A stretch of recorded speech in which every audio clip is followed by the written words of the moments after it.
দুর্গা দেবী মাটি দিয়ে গুড়িয়া গুড্ডু বানাতে শুরু করে দেয়। চার বউ তাকে সাহায্য করতে থাকে। এরই মধ্যে পিসিমা এসে সেখানে বলতে থাকে, এই বাড়িতে তো তারাও থাকে, কি করা হচ্ছে সবে বাড়িতে। আর মিলি, তার তো স্বামী মারা গেছে, মৃত্যুর পর তো শ্রাদ্ধ হয়, অনেক নিয়ম নীতি মেনে চলতে হয়, মিলিও এই কাজ করছে। এই নিয়ে পিসিমা উপবাস করতে থাকে। এদিকে মহল্লার লোকজন এসে তাদের প্রশংসাই করতে থাকে।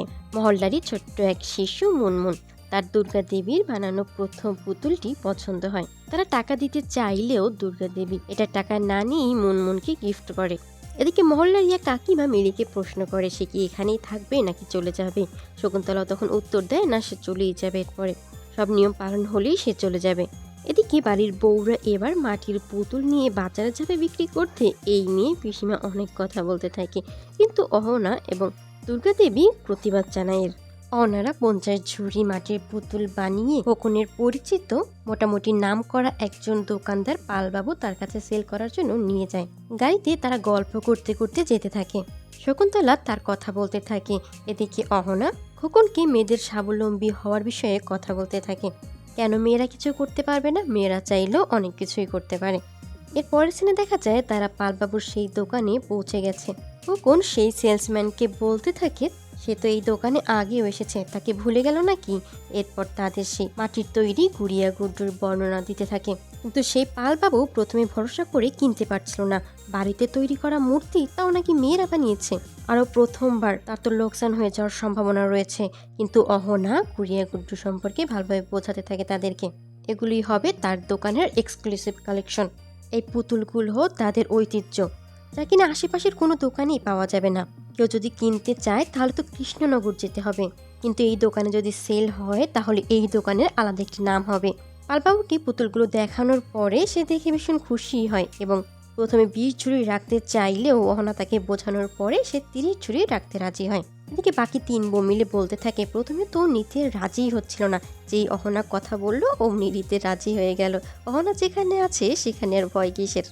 পালবাবু জিনিসগুলো পছন্দ করে রেখে দেয় এবং এও জানিয়ে দেয় যদি ভালো সেল করতে পারে তাহলে সে আবার অর্ডার দিবে এবং এর পেমেন্টও সে করে দেয়।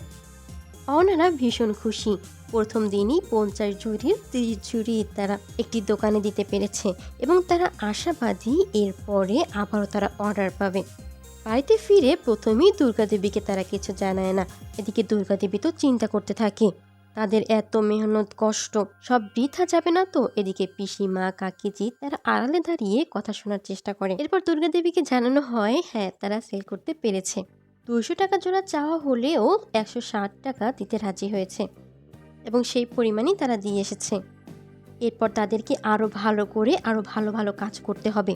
দুর্গা দেবীও বাড়িতে সবার জন্য খাবারের ব্যবস্থা করে রেখেছে, যেহেতু বাড়িতে 4 বউর 1 বউ ছিল না। কিন্তু এরপর তাদের বড় মাপের অর্ডার পাওয়ার কথা আছে। যদি পেয়ে যায় তাহলে এত দ্রুত তারা কি করে তৈরি করবে সবকিছু।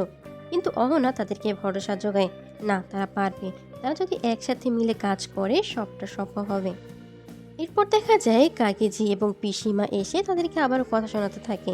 এই বাড়িতে তো তারাও থাকে, এই বাড়িতে যা খুশি তাই করবে, তা কি করে হয়? এতে তো তাদের মান সম্মান যাবে, লোকে বলা বলি করবে। মাটি দিয়ে পুতুল বিক্রি করে তারা এখন সেল করছে, তাদের এতটা অধপতন হয়েছে। কিন্তু দুর্গা দেবী বলে তারা কোথায় তার পাশে থাকবে তা না করে এখন তাদেরকে এভাবে উপহাস করছে, হিংসে করছে।